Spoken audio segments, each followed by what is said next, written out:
Good Friday afternoon to everybody, and welcome to More Sports and Less Levine, the Weekend Winners Edition. I'm Dave Bacon. Jam-packed show, Browns, and more Browns. We'll hear from Jake Burns and what he saw in the mandatory minicamp that just wrapped up.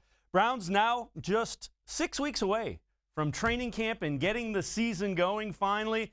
Big news out at mandatory minicamp this week. Odell Beckham Jr. showed up, participated in drills, and was ready to go. Odell said, not a big deal. He knows his body better than anybody, and he was ready to go for the mandatory minicamp. Everybody knows their body.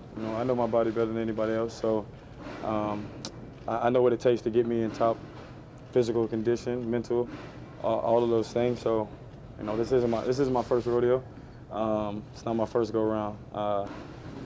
I just know what it takes to get there. When you showed up on the first day of OTAs, were you just not feeling it, and that's why you didn't come to the rest, or was that planned ahead of time to just go the first one?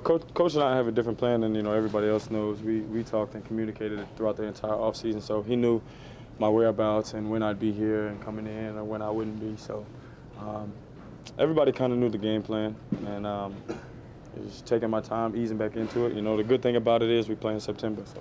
It was only 2 days of minicamp practice, but was there ever a point in the last 2 days that on the field you began to see the possibilities of what it can be like? It's so words don't even really do it justice for being out here, and just knowing, I'm almost giddy. I feel like a little kid. The excitement that I have, seeing Baker, seeing these guys, seeing. We talk a lot about this offense, but this defense is something special. And this team is really coming together. But, the good part about it is it's only June, beginning of June. Still got a lot of time. You still got a whole training camp to go through. And I feel like this team's really going to come together. But I'm beyond excited about an opportunity I have to just start over. A new team. Obviously, the goal is always going to be the same. It's to hang banners. That's what you play this game for. But we know we got a lot of expectations. We know we got a lot of work to do. And I think we'll get there. We kind of asked you this before, but sharing the ball with so many players, if your numbers drop and you guys win, how are you going to react to that? More celebrations, different ways for us to celebrate. Get to see some guys' creativity. But this game's about winning. This game's, I know some of us get stuck up on numbers, but this game's about winning. I'd much rather be in the playoffs than go for 1,200 yards and 10 touchdowns, because to me, I'm supposed to do that anyway. So being at home and having to end the season with that is never going to be good enough for me. I'm ready to get back to the playoffs and show what I can do. This is the first time you've been on. In the GQ interview, you did say you expected to be traded to the Browns last year. Could you elaborate on that? Not so much expected to be. There was talks and speculations for so long. I knew that 2 years ago there was a possibility of me getting traded, and last year there was a possibility of me getting traded. So you just kind of can feel those things coming. I didn't know it was going to be the Browns. I was out there. I was training at USC track all last offseason, and apparently the whole team was out there. We were out there. Baker was out there. Duke, Jarvis, the receivers, everybody was out there. Joku was out there. And I was kind of joking with Bake, man, it'd be funny to have you as my quarterback. And we hung out all last offseason. So to be traded here was kind of like, I'm not surprised, but at the same time, I'm still, surprised in a sense. Now that you're here practicing, Baker, and Jarvis told us that you're going to do it again now. Of course. Okay, so how would you assess where your chemistry is right now, and what do the two of you need to work on still? The good news is we play in September, So we got a lot of time to build chemistry. We're both going to be in LA. That's where he stays at, and we'll pretty much be throwing every single day, going over all the plays, all the little nuances. That just the little stuff, the X's, above the X's and O's stuff, the stuff that's in the playbook. But when it comes down to, the play being called, all right, coach calls the play, but it's the 11 guys out there that's going to make it happen. So that's kind of where we'll. But what do you really like about him so far? You played with a guy who won 2 rings. What do you like about this guy? Baker, I've watched Baker since Oklahoma. I think it's the confidence he carries himself with. You can't coach that on anybody. That's something that comes from within you. And he really has that, and it's on display always. I know you guys see it. You have to love that about him. He also, I'm going to have to get adjusted to the speed, because I mean, he's got an arm. You know, he's throwing that ball hard. So just catching him from the first day, it was like, wow, this is completely different. It just takes time. You know, something that, like I said, again, we play in September, so it's a good thing. Oh, what's it like to be around guys that have like similarities in DNA? I mean, you have flash, Baker has flash, Jarvis swag. You know, all y'all are young and just kind of that same similar energy that's similar to it. What is that like? It's different. This is a different atmosphere, a different energy that we have. Like you said, we're all a bunch of young guys who are hungry and want to, you know, we all speak about greatness and talk about legacy and legendary, and it's something that is all within us. Just finding ways to bring that out. I'm excited. I'm excited to be back with my brother first and foremost. It's, you know, I know I've talked about it before, but it's still surreal. Like I sit next to him in a meeting and I just look over and like I just pat him, you know what I mean? Tell him I love him. Like, this is crazy. Like I don't even know how to describe it. Is the chances of you making the NFL is already so slim, and then the chance of you being on the same team. You know, we talked about having a house. Like I said this before, we talked about having a house next to each other, being neighbors, all that, and now it's finally here. So I think we're all excited about the opportunity. I know we got some big plans ahead. Just day by day, you know, get 1% better and keep it moving. Odell, the relationships that you have with your teammates and your coaches, how does that influence your success as a player? How does that influence team success? And the second part of that is, how would you describe your relationship with Freddie Kitchens so far? You know, Coach and I are both from the South, so I think we kind of have a similar understanding of each other. And as far as the players, I always talk about this. I feel as if I'm a chameleon. Like I adapt to survive. That's just what I've always done. So when I'm in here, you know, I try and sit with a different person at lunch. Whenever I just sit down next to somebody, try and, you know, talk to them, get to know them. And with it being, you know, not like I didn't know it was going to happen, but you can't really prepare for this. Even if you know it's going to happen, new house, you're looking for houses, you know, you had different plans, things change. It's just kind of all takes some getting adjusted to, but I've never had a problem with any teammate ever in my career, from high school to college to now. I don't see myself ever having a problem with anybody. So it's just getting to know the faces, and you know, this business is different. You'll be talking to a guy the next day, and then they're not there the next day. It's a funny business, so I've kind of learned, you know, not to get too close, but I still try and build a relationship with every and anybody who's in that locker room. Are you ever surprised when you make a comment that anybody would make, that we want to be the next Patriots, that gets blown up? I mean, who would not aspire to that? For me, no. I'm not surprised with anything. I feel like I could sit in the corner in a room full of people and not try and bother anybody, and it would be like, you know, you too good to be out here with the rest of us. Like, I feel like, you know, I can't. It's just a tough situation for me to be in. Anything that I say, I know is going to take off. Like, I know there might be one line I said today that's going to be something tomorrow. So it's just something that I've gotten used to. As hard as it is, I've gotten used to it. But who wouldn't aspire to be the Patriots? Who wouldn't want to be an 11-5, 12-4 team, win the division, go to the AFC Championship every single year, or whatever division, you know, win your division, go to the championship, go to the Super Bowl. I don't know why else you got in this game. You know, I didn't get in this game to, you know, get money or anything like that. I got in this game to be a champion. Odell Beckham Jr. came across as articulate, sincere, and excited to be a Cleveland Brown. All good things for the Browns.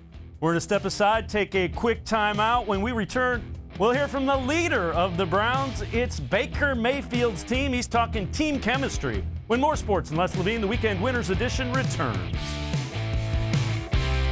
When my dad started Nature Stone right here in Northeast Ohio, he created a solution for age-old concrete problems: unevenness, cracking, pitting, and more. Nature Stone solves all of these problems in garages, basements, and outdoor spaces. Nature Stone is beautiful, environmentally friendly, and always affordable. Plus, Nature Stone is backed by Russell's Promise, our true unconditional warranty. Get Nature Stone installed in your home by the end of May and get up to half off. Schedule your free in-home estimate easily online today. It's not just a floor. Wow, it's Nature Stone.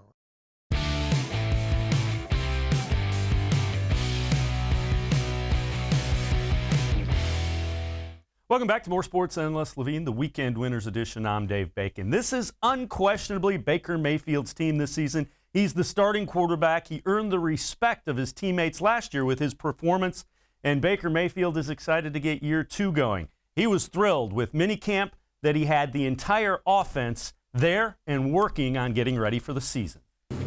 No, Yeah, it's good to have everybody here. Just to be able to have a few days with them. No, it's not an extended period of time, but it's good to have everybody here. Is there anything specifically you're working on at this time that maybe you didn't have the time to work on when you were in minicamp, or now that these guys are here? What is the most important thing that you guys are working on at this point? I just think we're continuing to do the little things right. Trying to work on those. Just where my eyes are at, I said that's something I need to improve on, and being able to eliminate quicker, and then just getting on the same page. And now that we have everybody here again, it's just to be able to do that. There's much more than just Miles and I. There's a lot of pieces of this puzzle that we're trying to move forward, and that's the thing about it. You hear a lot about what it's been, but it's about right now. It's about what we have in this this building right now. We don't care what you've done in the past. We care about what you're going to do for this team and how we're going to get better. And that's the bottom line. That's why I say that with the team mentality. You can either join us or you're against us, and that's fine. The Browns have a ton of intriguing parts, but so many of them are new to here and new to each other. What process needs to happen for you guys to fit all the intriguing parts together? Just to kind of discover what kind of team we're going to be. Learn about what everybody's good at, how we play off each other. Certain guys, certain receivers, tight ends, running backs, everybody does little things differently. And they do some things better than others. And so you just kind of have to play to their traits, to their best qualities. And that's what this time's about, seeing what we could possibly do and then growing in that. Baker, much has been said about you and Jarvis already having a relationship with Odell. Is that enough? Does he have to have a relationship with the center, with the right guard, with the kicker? Absolutely. It obviously starts with offense, just because he's around those guys and works with them. But it extends on beyond that. And so it's important for this team, the mentality that we have. We're all in it together. Everybody's got to do their job for us to have success. And so that'll grow, but that's fine. That'll grow and come with time. Got to have guys that are goal-oriented, on a single focus and mindset. And so, once we get that communicated, I say communication all the time, but it's important to have everybody on the same page. And so the more you're able to focus on that, you block out the negative stuff, and you're able to come together as a team and grow. From a year ago, you were here. Now you have all these new guys. How is the excitement and camaraderie now as opposed to back then? It's just a little bit different because it's now kind of the whole city, all the fans and everything. Last year we had within our building, we knew what kind of pieces we had to put together and the potential we had. But now it's the excitement with everybody and the hype around it. But we got to have the same mindset. Within this building, you got to go to work and got to earn it every day. Baker, can you just give me an idea how much of the offense you feel like you were able to go over during OTAs especially, so just get a sense of what you all accomplished, particularly in those 3 weeks, as far as installation or just getting it down? Yeah, no, I'd say that since Freddie took over about halfway through the year last year and just kind of learning how he wanted to process things on the fly, and then now the offseason's really about, your reps and then trying different stuff out. Does this work? Can I try this differently? You might not necessarily do something routinely, but you can try something out to see if it works, if it feels better, if it looks better. And so that's the time period right now, is learning this offense more in depth of what Freddie wants to do and Coach Monken and learn under Coach Lindley as well, and just grow in that. Ryan said that because you're going to be here for years, you need to take ownership of this offense and have a say in what gets done with it. How do you go about doing that? Just making sure we're on the same page. If something, is not completely understood, if there's a mistake, and this is the time period where we can run it back. During season, it's kind of a crunch time in practice. You only have certain amount of reps, but right now we can talk about it. We can, we can communicate that and make sure we're all good. It's not about necessarily getting so many reps right now. It's about making sure we're on the same page and getting quality. Do you feel you're involved in the actual playbook, given suggestions of Todd and Freddie about what you like and what you don't like? Yeah, we talk about it every day within install, the stuff we're doing throughout the day and how I see it and how they see it, and we just, that's why we're team oriented right here. So we got to be able to communicate how we want to get it accomplished and go about it that way. So Baker, how will you approach your relationship with Duke? You're obviously, not happy with the fact that he doesn't want to be here. I mean, how do you kind of handle? I wouldn't say I'm not happy about it. It's just the way he's handled it. And it can be a stir up in the media, it can be however it wants, but if somebody wants to be here, they'll be here in that situation. You got guys within our locker room that are dying to get playing time, that are dying to be here, and I get it. Duke's been here for years, and I respect that, but it's about what are you doing right now. The past is the past. My rookie year, I got to learn from it, I got to move forward. It's about right now and what we're going to do. Baker, Freddie said that OBJ has missed a lot. Mm-hmm. As a wide receiver, is it less than perhaps a guy like you, a quarterback, or is it as much as you or anybody else when he says a lot? I'd say it's less because, there's so much trial and error during this time about how we want to get things accomplished. Yeah, there's definitely a significant amount, but when it comes down to it, he's going to learn that playbook. He's going to handle it the way he needs to, much like Duke did. He's going to have to know the plays when we get out here, and that's expected. And so he'll be able to handle that, but, with the way that we're, kind of finalizing what we want to get accomplished and how we want to go about it, it's a pretty good time for him to come in and be able to do it. Did you really understand? I mean, were you totally supportive with the way that he handled everything up to this point, and you were fine with it? A professional is going to be a professional. He's going to train how he wants to. It's an elite athlete. That's how he does his stuff, and you got to believe and trust in that. That's the same thing I said last time, and you got to trust him to be able to show up and when he needs to and be there for his team. And I just know him, and that's the type of guy he is. He's going to be here when he needs to. Baker, when you were here a year ago and you were the first-round pick, but you weren't yet the starter, obviously you were looking forward to the day when you would get to be on the field and play. But were you also looking forward to this, what you're doing right now, that now, the day when I can be a leader of this team, the day when I can be a voice in the locker room? Were you looking forward to the role you now inhabit, not just on the field, but off? Yeah, I think that was probably the trickiest part last year, was not having, the immediate same vocal leadership that I had for years. And so it was a little tricky, but yeah, this is the times that I've been looking forward to, being that guy. And like I said, I got to earn that respect with everybody. We're going to have new faces in this locker room, and I got to continue to work every day. It's not like, I'm just that guy now. I got to continue to work every day and continue to show people that I have that same mindset. So last year, Baker, you were basically saying you had to kind of tap your brakes a little bit as far as that leadership was concerned? Just the vocal side of things. The work mentality was still there, but now it's, showing those guys that I'm going to be the same guy every day with the same energy. I know you guys have big last one in the break, but you're still planning to meet with OBJ and throw the ball? Yeah. Like you did with the receivers last year? Yeah, same mentality, get together in the off season to where we're not going, a full, summer break of no throwing, no chemistry. So we'll get together and we'll handle that. And that will happen in Los Angeles. It'll not only be Baker and Odell Beckham Jr., but Jarvis Landry and Joku Callaway. So all the Browns plan on working together out in Los Angeles before training camp. Well, we've heard from two of the big three. Coming up, Jarvis Landry will talk a little bit about how he's feeling and what he expects this year to be. More sports and Les Levine, the Weekend Winners Edition, will be right back. Stay with us. It takes attention to detail. With your local Bryant dealer, you're getting more than just a technician. You're getting someone who pays attention to your needs and the little things that make a big difference. It takes a dealer you can rely on.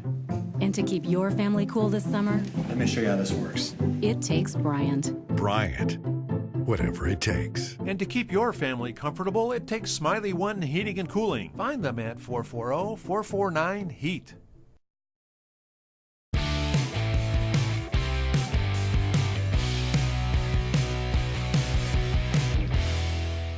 Welcome back to More Sports and Les Levine, the Weekend Winners Edition. I'm Dave Bacon. Filled with Browns talk in this show. And Jarvis Landry didn't practice in the mandatory minicamp. He was available, and he was excited that Odell Beckham Jr., his former college teammate, was there with the rest of the team and ready to go. It's good, we get opportunity to spend more time, obviously learning the playbook. We have a full receiver room right now, so it's good to have as many bodies as we have. It's good to have him back and, have his leadership around his presence. It's a good feeling. So you said last week that you probably won't be practicing this week. You won't. Could you shed any light on what's ailing you? No, just something that, we all on top of. I'm not going to disclose what's going on, but, just something that we all on top of. I can, be able to participate, but just something that we thought that, we'll take a little bit of time and not participate. So no surgery or anything No between surgery. now and camp? So why did you think it was important to physically be here, even though you couldn't practice? The main part is be here for the guys, continue to be a leader and get back into a routine, and also, just to support Freddie. I want to be here for him, and him taking on obviously a different type of position, but still being the same guy in the building. So. Will you be able to practice when training camp starts? Yes. Does he convey that kind of message away from us too? To you No, guys? absolutely. And I think the talk has been going around for, since Freddie took over. Either you're wearing these colors or you're not. And that's kind of the approach and the mindset that we've kind of been building inside of the building, and that's in every guy. Do you think Jarvis, you guys are trying, you're not buying into the hype? It sounds like Freddie's trying to tamp that down. Do you guys realize how far you have to go still? Yeah, honestly, I think, as the leaders inside of the building, and just talking to guys, throughout the OTAs and just understanding that, it's not going to be an easy road, regardless of your talent, regardless of who you have in the building, it won't be easy. You're going to face, hardships, bad things are going to happen, but, again, these are some of the times where you find out about your guys, you find out about the team that you have, the coaches that you have, and we're going to definitely be tested. It won't be easy. Hey, Jarvis, last week Adam Henry talked about the potential of this offense, and I think he kind of described it as it could be quite a show to watch when it all goes together. Could you articulate on what you think this could look like? Yeah, I think the talent is here. I think the leadership is here. I think we have guys that are capable of making plays, but at the same time, I think there are still going to be things, like I just said, we're going to be faced with that we got to get over, and I think Coach Freddie said it a couple of times too, just coming out of ourselves and, into the team. I think the more that we can buy into the team aspect of it, because some games it's not going to be the offense. Some games it's going to be the defense that wins the game. Some games it's going to be, the special teams that have to make a game-winning kick, but again, that's why it's a team game, and it's going to take all of us. It's not just going to be the receivers. It's not just going to be the offense. It's going to take all of us. So. Jarvis, can you talk about how you and Odell push each other? We've heard that from Adam Henry. Talk about just the way you guys try to make each other better day in, day out. Just holding each other accountable. We kind of, when we were at LSU, we kind of went through days, understanding, we wanted to have the better day of practice, and individually and as a group, and that competition level, again, that became the standard, that became the bar. One of us dropped the ball that practice, the other one made sure that we didn't drop the ball, and that was kind of the friendly brotherhood competition that kind of made us who we are, and it challenged us, and he's going to challenge every guy in that room, not just me, and vice versa. So I'm excited about it. I'm excited to have him here, and I can't wait till things get really going. The team goals are obviously first for everybody here, but with so many weapons on the offense, will you and Odell be okay if each of you are catching 46 passes instead of your usual $1 million? Well, I don't know if you break that up the same way, but I think there are going to be opportunities. Ultimately, I think the goal at the end of the day is to win at each game. Regardless of how it's done, who scores the touchdowns, who catches the passes. Now, is there a sense of pride in there where you want to be the guy that make the plays? Absolutely. I'd be lying if I say it wasn't. But at the end of the day, I think that we have the right group of guys, the group of men with the right attitudes that will allow us to not fall in the pride trap of who's catching the touchdowns or who's catching the ball. Jarvis Landry talking about the Browns and the talent on the offensive side of the football. There's a ton of it. We're going to take a quick time out. When we return, we'll check in with our X's and O guy, Jake Burns from the Orange and Brown Report, to talk about his observations on the offensive side of the ball from mandatory minicamp. More sports and less Levine. Weekend Winners Edition will be right back. There are tastes we remember. Every smell brings the happiness of times gone by. Experience this every time you walk into Gallucci's Italian Foods. Whether you need lunch on the go, a catered party, or that perfect blend of wine, meats, and cheeses, Gallucci's has exactly what you're looking for. Straight from Mama's Kitchen for old world traditions or original experiences. From the tastes you remember to new flavors you'll never forget. Gallucci's is a tasty branch of your family tree.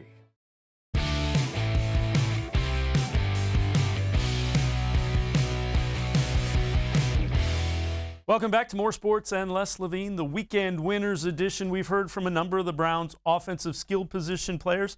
Time to bring in our X's and O guy, our expert, Jake Burns from the Orange and Brown Report. Jake, I know you were at minicamp, saw you, talked to you a little bit. Offense has a number of outstanding pieces. What about the offensive line? That's an area that I'm concerned with. What did you see? What do you think about the O-line? Yeah, I think it's going to be a matter of time with him. It's really hard to tell in shirts and shorts how well the offensive line is playing because defenses are going to be at an advantage because you can't really get your body into defenders like you need to. So if people are looking for a lot of answers, how the tackles are playing, things like that, always tough to tell. I do know that they're shuffling around the right guard position. They're obviously looking at a myriad of different options between Kyle Kalis, Eric Kush, and everyone's favorite there, Austin Corbett, who thinks will win the position. So at the very minimum, they're not settled on who that player is going to be at right guard. Can't tell you one way they're leaning, if that or the other. They started out Tuesday's first session with Corbett, then went to Kush the second day, and then the third day was, I believe it was Kalis in that rotation. So they're looking at all options. The guy who's going to win it's probably going to win it in the preseason when you're getting actual game tape on film. So it'll be very interesting to watch. But the good thing is everything around them is pretty solid with Hubbard at right tackle, Greg Robinson left tackle, J.C. Tretter at center, and then Joel Bitonio at left guard. So you should feel good about 4 of those 5 that have been a solid part of this offense now for a year. And I think Bitonio's leadership will be a big part of what they're doing up front and how he kind of brings everybody along. And J.C. Tretter, the center, is a big part of things too. So, it's a little bit of apprehension is understandable, but until I don't have a reason to trust those guys up front, I think they'll be. I genuinely think they'll be fine. Let's talk a little bit about what you saw with Baker and Odell Beckham, kind of working through things in this first go around in a team setting. Yeah, it's going to take some time. It's a completely new offense for Baker. I mean, Freddie talked last year about keeping the same offense that they had under Todd Haley, and they did that for most of the last 8 weeks of the year. They had little wrinkles and idiosyncrasies that they added to the offense, but it was still the same. So now you get your first full offseason with Freddie Kitchens and his plan for an offense, and Todd Monken comes in too, and obviously that's going to include excuse me there. It's going to include some different verbiage, some different ways of semantically throwing things around, formation calls, scheme design, names, things like that. So there's a learning adjustment period that takes place. I think the same thing for Odell. Obviously, Odell missed a good portion of OTAs. There were some things where he was being told what to do or he was asking what to do, and he's a smart guy, very cerebral football player, so he'll learn it quickly, and I'm sure he has learned a good majority of it. But there's talking through it that they're doing there. So it's a timing thing, getting on the same page against certain coverages when the ball needs to be out, where the guy's going to be, all of those things that become second nature by the beginning of the season might look a little bit rough there in OTAs. And it's, as a quarterback, you're learning a new offense, you're learning a new tempo, you're learning a ton of different things with new personnel around you because a good majority of those wide receivers, including Antonio Callaway, Odell, were not involved in OTAs. So you're trying to get on the same page with those guys. So I reported a little bit of some tough play from Baker in in this mini camp, and that's going to happen. You're pushing new limits, testing yourself against certain defenses, how you approach Greedy Williams, how you approach some of these guys you've never seen before, and just sort of testing yourself as a quarterback. It's okay to challenge yourself to fit balls in tight windows in these situations so you know what's safe later on in games, things like that. I expect Baker will continue to get sharper and sharper within this offense and, as he grows comfortable with this personnel as we approach actual training camp late July. Let's talk a little bit about some of that additional personnel. What did you see from the tight end, David Njoku? He looks athletic as all get out and a lot more comfortable. Yeah, still 22, which is crazy. Very young guy going into his third year, but he looks like, I've told a couple people, if we're the same species, him and I don't know how that happened because he's a cut above athlete, man. He's a really big muscular frame, but he runs like a gazelle. So just very big, long strides. He's not a high-end 40 guy, but he just covers a lot of ground with each stride. And it's impressive when you get up close looking at how well he runs for how big he is. So big part of David's game is going to continue to, be bringing the football down in tight situations, making those contested catches. He's cut down on the drops the second half of last year, which was very, very encouraging. So, the next step for him, like I said, is having a good, clean year in terms of catching the football and then being a true inline tight end. By that, I mean a guy with his hand in the dirt, being able to block, being able to be on the field every single snap without any issue in either run blocking or in those certain situations they ask him to be a max protection blocker for the passing game too, to give guys like Jarvis and Odell Antonio Callaway time to run downfield and make those big plays deep down the field. So that can be important too, helping your tackles block. So I know a big part of what he's focusing on, becoming that all-around tight end, not just necessarily a receiving tight end. So watching him going into year 3, like I said, still 22 years old, becoming a full football player in this franchise, and entering an important year for him. I expect big things, and he'll have plenty of one-on-one opportunities to make those plays down the field, and I think Baker will find him when it matters. What about the running backs? What did you see from them? And we got about a minute left in this segment, so what did you see from those running backs? It's as good a group as there is in the NFL. I mean, you're bringing along 2 guys who were some of the best in the league last year in terms of before Kareem Hunt's situation arrives, and then Nick Chubb in the last half of Week 7 on. Those guys are they're uber talented. 2 of the top 3 running backs in yards after contact, just fantastic football players. How they balance that in Week 8 on is going to be fascinating. But then you add in Duke Johnson, who's one of the league's best success rate pass catchers out of the backfield. When he finds the field, he typically finds green grass and can make plays. It's just a matter of finding the right fit for him on the field all the time. We all know Duke's a really good football player. They trust him. They signed him for that reason. And then Dontrell Hilliard, the young kid, undrafted free agent, who Stump Mitchell, the running back coach, has been praising like crazy for having a really, really good minicamp OTA session, is very athletic, returns kicks, as we know, is going to fight to return punts too, and is just, he's an all-around player out of the backfield, can catch a football, did a little bit of that in the last half of 2018 in Freddie's offense, and he'll continue to get better. Very, very quick runner too. So as far as 4 running backs deep go, this is as good as it gets in the NFL, in my opinion.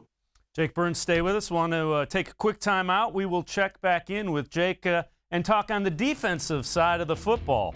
More sports and less Levine. The Weekend Winners Edition will be right back. We're talking defense and Greedy Williams when we return.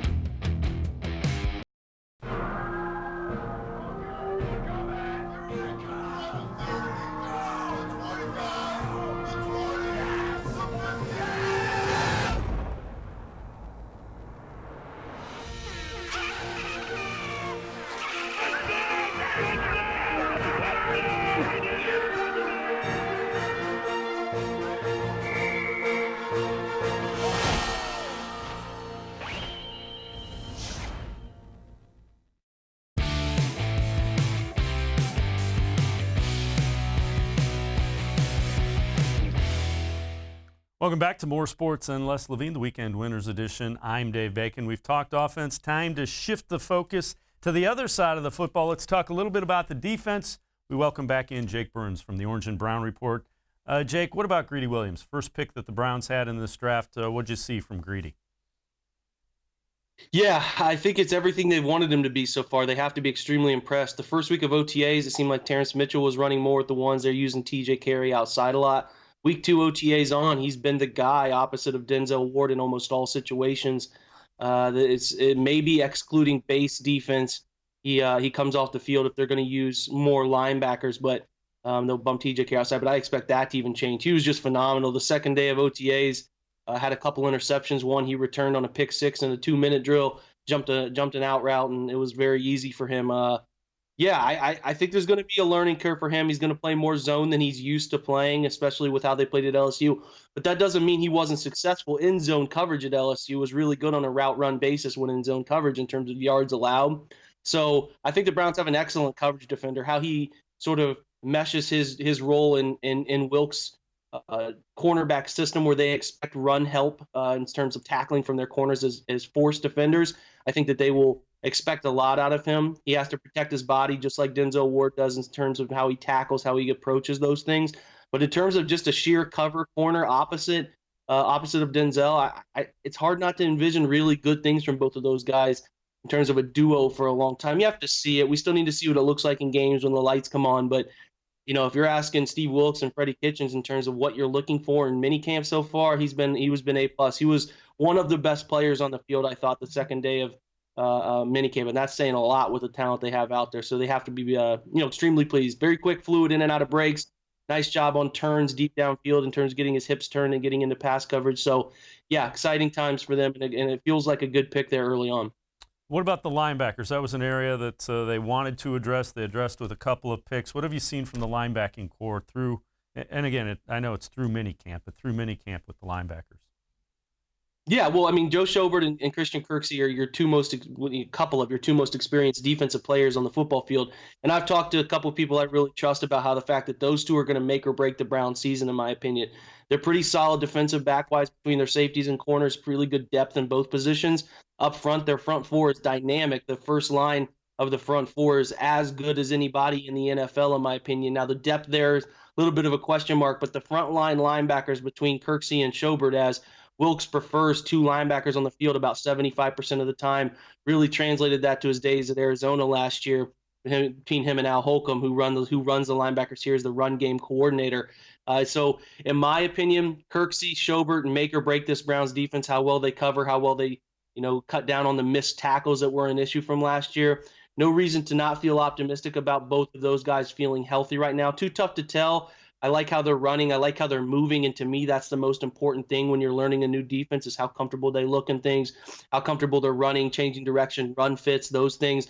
I'm encouraged. I know everybody's always encouraged during OTAs and mini camps, things like that. You never really hear very many bad things. But until you see something that's poor, you don't really have a chance to comment on it. So they look healthy, mentally, physically. They look good. That's important. And Ardarius Taylor, who they signed out of Tampa Bay, has typically been the third linebacker, comes on the field. Jannard Avery has transitioned to more full-time edge player, so he won't really be in that linebacker group. The two young guys, Sione Takitaki, Mac Wilson, they've stuck those guys together a lot. Those guys are playing in the same group between the twos and the threes. When they're on the field, they're together. Willie Harvey, the Iowa State kid, who's an undrafted free agent, I like a lot, too, as a potential into the roster player to build and sort of get him ready to play someday, and maybe a practice squad guy if it comes down to it. He was a tryout player that they signed. They like him a lot. So the young core is there. So the older two, Joe Schobert's in a contract year, and Christian Kirksey's dead cap reduces significantly next year if they do want to move on.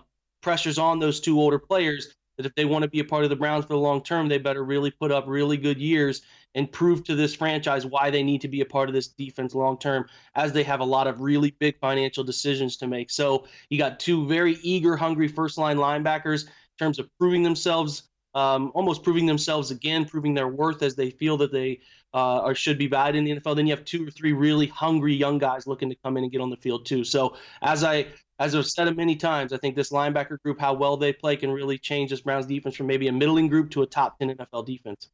Great stuff. We appreciate the insight as always. Jake Burns from the Orange and Brown Report talking about the Browns defense.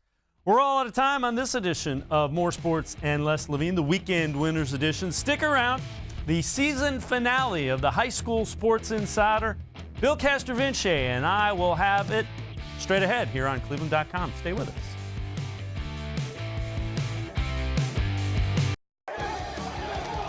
Keep it simple. Leaders lead. Leaders lead.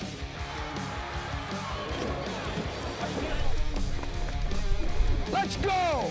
Stop whining! Again, go again, yes! You gotta rotate, go, Stone!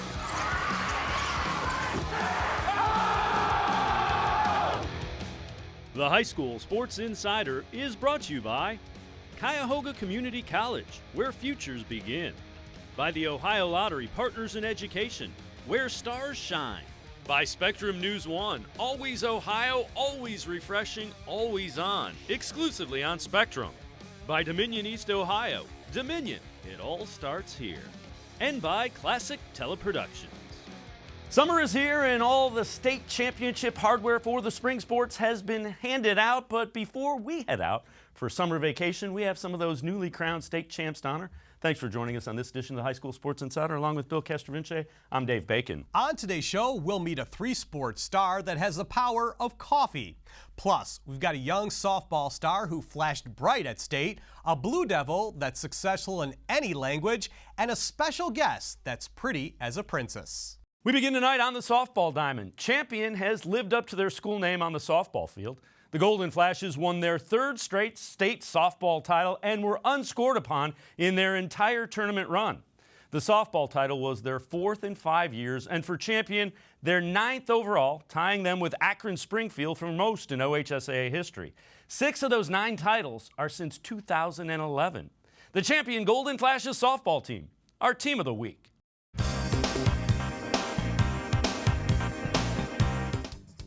They have put themselves among the elite of the elite in Ohio high school softball.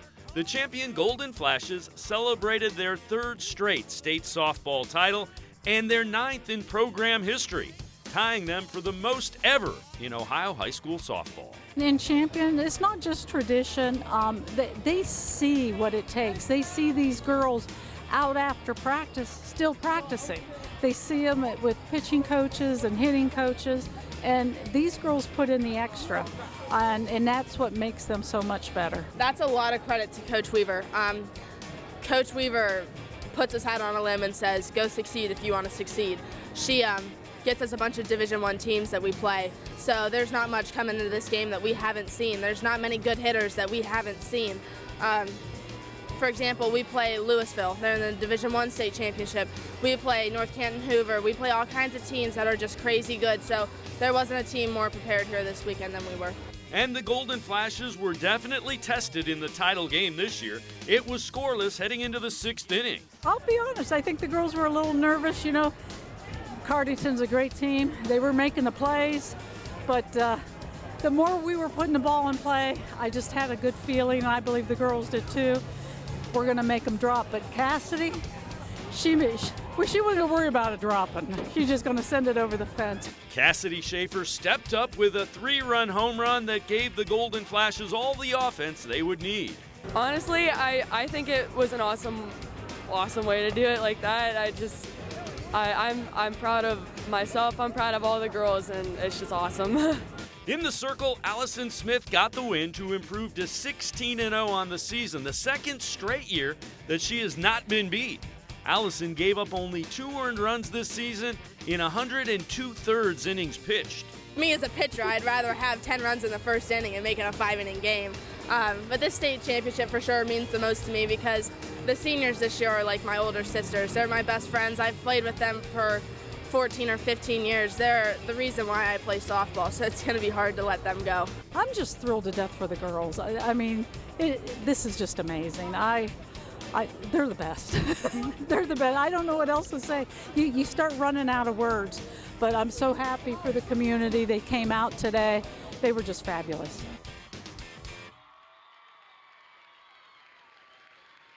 Our next stop is the state track and field meet, where Catherine Coffey picked up some more hardware.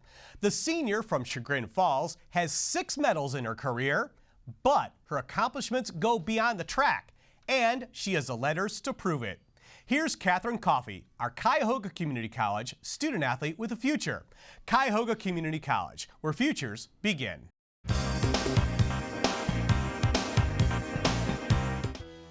Adding a letter to your varsity jacket is a big deal, but Catherine Coffey needs a cape. She has earned an amazing 12 letters in her career at Chagrin Falls. I definitely think it's crazy, but I definitely feel like I put in the work to get myself there, and I'm just so incredibly grateful for my coaches. Coffey also qualified for the state tournament 12 times in 3 different sports. In track, Catherine earned 5 gold medals and a silver. In swimming, she battled pneumonia to get to state and ran cross country with mono to keep her state streak alive.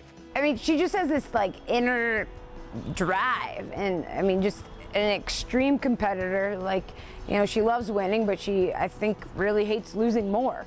You know, ultimately, you know, giving your best, whether you feel good or whether you don't feel your best, will pay off in the end. Athletics is like life. You're going to have good days and bad days, and ultimately she brings her best on both those types of days.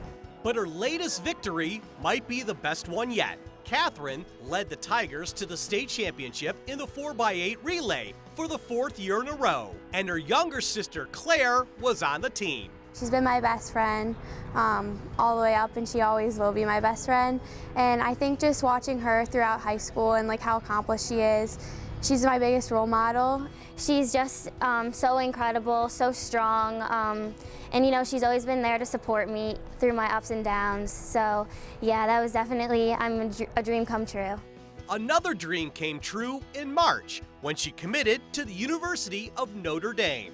And all this time, Catherine Coffey has been running for something else than a varsity letter. not only to you know, enjoy like the good moments of running, but to really like cherish all of like the memories that you make with all your teammates, and just to really have fun with it, because in the end that's really all that matters.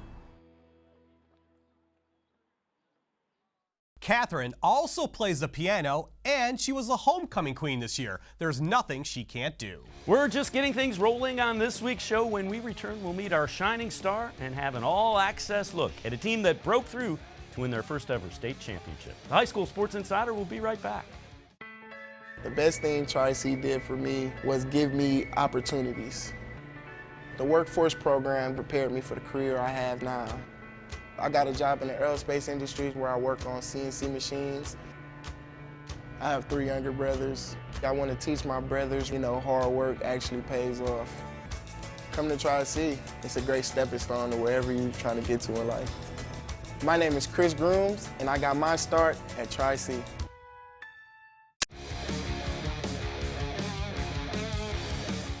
The High School Sports Insider rolls along. Thanks for riding shotgun with us. Jonathan Alder has been among the best softball programs in the state the last 5 or 6 years. The Pioneers were making their 4th state Final Four appearance since 2014 and their 3rd in a row. This year, Alder broke through and won the school's first ever state softball championship. We have an all-access look at how Jonathan Alder won the Division II state softball title.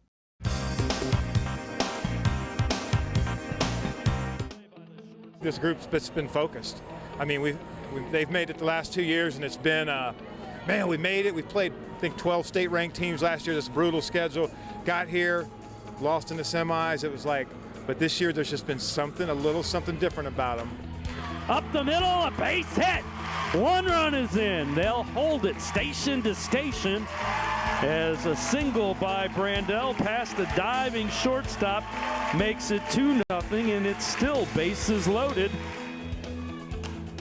Shoots one out into right field. It's another base hit. 1 run is in. The 2nd run slides, and she is out. What a throw by Michaela Malone. And the first out is recorded at the plate. But another run in. Runner still at 1st and 2nd. We did it the same way in the semifinal, and I'm like, we're in the media room, and I'm like, felt like we left a lot of runs out there. We jumped on them early, and same thing. I mean, but you know what? Everybody here is here for a reason, so. Runners at 1st and 3rd, just 1 out. Here's Chittum's 1-2. In play, it'll bring home a run. And a good job to hustle by Emily Wallace to get the out at 1st. But McDonald does her job as the run scores. We're thinking that we just have to adjust to the pitcher and make sure we talk of where she's going, and have our leadoff hitters like talk to the younger ones and make sure we know what we're doing, and watch our base running. Base running is very big on us, so more base running the better. Jacobs delivers, hit in the air, coming on to grab it, the right fielder Clark, and Jonathan Alder, the Division II state champs for 2019. The program's first ever state softball championship. What went through my mind? Oh, probably my stomach. I mean, it was unbelievable. I was just numb. I'm going to get out and celebrate with them right now. So it's truly an honor on behalf of the Ohio High School Athletic Association to present you with the championship trophy. Really just that we did it. Like, it was a dream. Like, never really thought about this ever coming. So, I mean, we did it for ourselves and our team, our county, our school, everything. The girls have bought in. They bought in about 6-7 years ago, and this is, like I said, it's our 4th time here with 3 different pitchers. And this team right here, we only lose our catcher, and we only lose our catcher and our 2nd baseman. Has it sunk in yet? 2019 state champ? A little bit, but not quite there.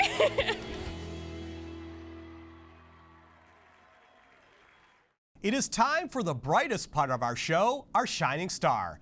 Madeline Gatos just wrapped up her junior year at Brunswick, and what a year it was. She's a leader in the classroom, on the court, and in the community, and she can tell you all about it in Chinese.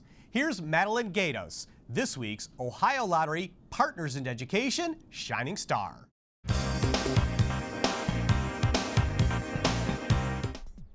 As she improves on the court, Madeline Gatos is also picking up a second language. 我喜欢打网球, which means I like to play tennis. Between matches and going to Brunswick High School, Gatos wants to learn how to speak Chinese. So she took an additional class on her own through Kent State, hoping to chip away at the language barrier. So we would learn things like if you met someone and you wanted to get food or you wanted to buy clothes or shoes, like how would you ask that question? How would you be able to respond?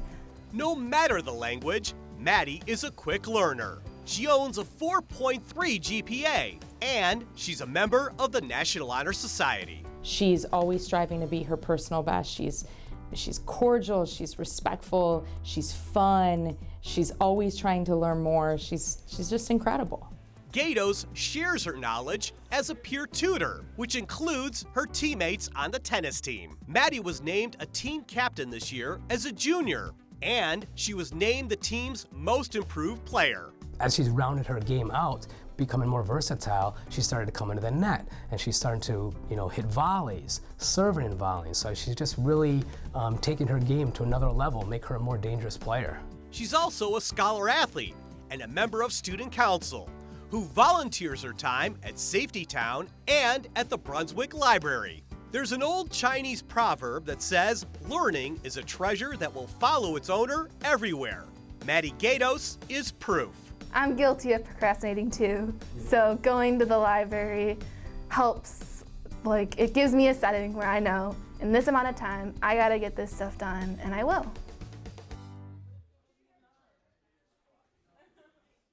The Ohio Lottery will be looking for shining stars next year, so remember to send in a nomination. Just go to ohiolottery.com. Look for the About section, and there you'll find the Supporting Education tab, which has all the information you need. If you missed some of today's show or want to see past episodes, they're online and free. What a deal, I know. Head to citybeat-tv.com. That's citybeat-tv.com. Still to come, we'll meet a Golden Flash who had a golden bat. Stick around. The Ohio Lottery Partners in Education program has been recognizing role model students and teachers since 2007. To nominate a deserving teacher or student, go to ohiolottery.com. In the About section, find Supporting Education. There, you can nominate students in kindergarten through 12th grade as academic all-stars. Teachers can be honored as the Teacher of the Month. Every school that participates is eligible for the School of the Year. The Ohio Lottery Partners in Education, where stars shine.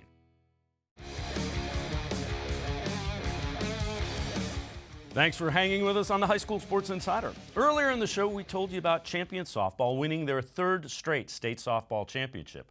The Golden Flashes returned most of their team, including sophomore Cassidy Schaefer.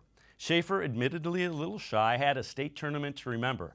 She was 4 for 7 with 3 home runs and 8 runs batted in. Cassidy Schaefer, our Spectrum News 1 game breaker.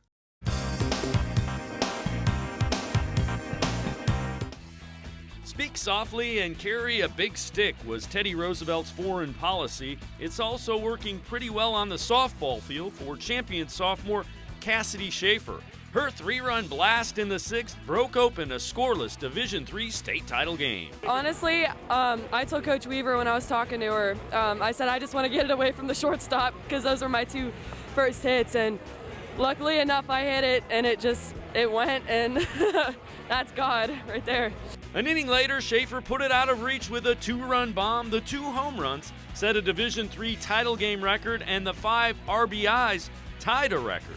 Both hard hits, and it just felt amazing, especially knowing because that's an awesome pitcher right there and awesome team.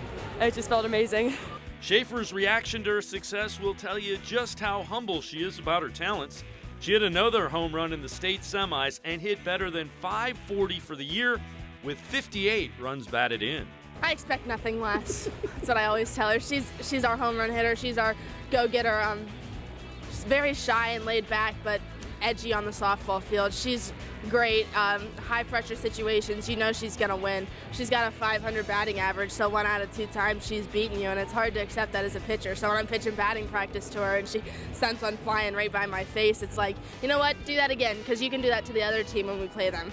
This is her 4th game in a row with a home run. I mean, the girl's just tremendous, and it doesn't matter where the ball's at. She can put it over. Schaefer was more interested in talking about her teammates and the program than her outstanding performance at the state tournament. I don't even have words. It's just unbelievable. I'm still just cloud nine. It's unbelievable. It's crazy. Like I said, I'm on cloud nine. Can't even believe it. Every single one of those girls works their butts off, and I could not be more thankful to play with a group of girls like that than anything. That's just awesome. Each week on the show, we look back at a student athlete we featured who's gone on to bigger and better things and had success at the college, professional, sometimes even international levels. This week, our final show of this season, we have a special Insider Classic. My co-host for the last several years, Bill Castrovince, he has gone on to bigger and better things as well. Bill Castrovince, an instant Insider Classic. Hi, thanks for joining the High School Sports Insider. We've added a few things for 2011, like him. Along with Bill Castrovince, I'm Bill Barranque. We know we're in a recession, and the last thing you want to see is more bills, but I'm happy to be here at HSSI. We dive into tonight's show. It's also very active in the school's science, research, and engineering program. In fact, she's already had a paper that's been published and presented. What changed, and do you think that can carry over to this year? Well, after our 5th loss, we kind of talked about having a second season. Bill Castrovince used to do what we do here every day at News 5. He was an anchor and reporter when one day, at just 39 years old, he was having trouble putting together thoughts and literally couldn't speak. Well, turns out he had a malignant brain tumor. Bill was given a 50-50 chance of surviving 15 months. He beat it. And after hearing about his story, his favorite band, Pearl Jam, dedicated a song to him during a 2016 concert in Tampa. While we're going back to our favorite moments, we bring back more of our favorite games with one of our favorites, Bill Castrovince. Bill? Thanks, Bill. It's good to be back in the studio with you. Some of you may or may not know I've been recovering from major surgery in September, but things are getting better, and I've got out to cover some really good games this spring. But things really got interesting in the playoffs. Well, in the time since his tumor was successfully removed at university hospitals, Bill has not only added to his massive Pearl Jam collection, I saw it is huge, he also married his wife Carolyn and had a baby girl. There's little Olivia, something he once thought might never happen. The Ohio... Okay. Got it? Yeah. First day in the new teeth, you know? Yeah. I felt like I was, you know, when you're on a chair going backwards and you're like, and I thought I was gonna, yeah. I just always feel like that. Why do I feel like I'm just not with it today? Oh, it must be a Wednesday. Hug it out. Hug it out. All right.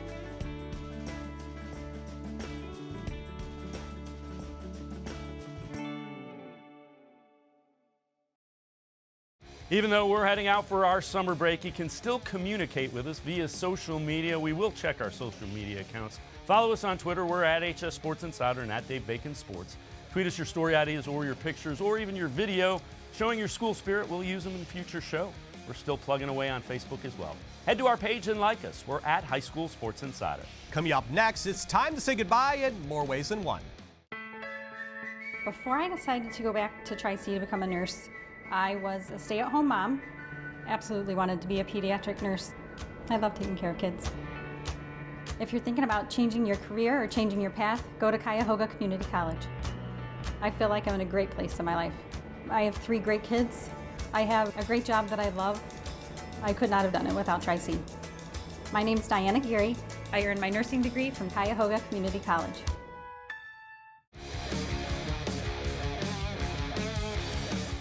We're getting set to wrap up our 20th season of the High School Sports Insider. If you follow us on social media, you know we're saying goodbye to my co-host, Bill Castrovince. Bill, it's been a pleasure the last several years. You have an enthusiasm for telling these stories that's unmatched and have really enjoyed working with you. Thank you, Dave. This is why I'm leaving. This is my princess, Olivia.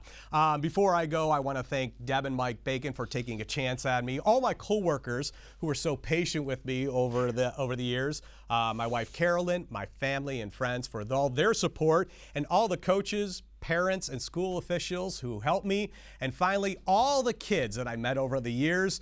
You know, they are great kids out there, and it's been an honor to tell their stories over the last 9.5 years, and now I get to marry my little princess. Is that what you want to get?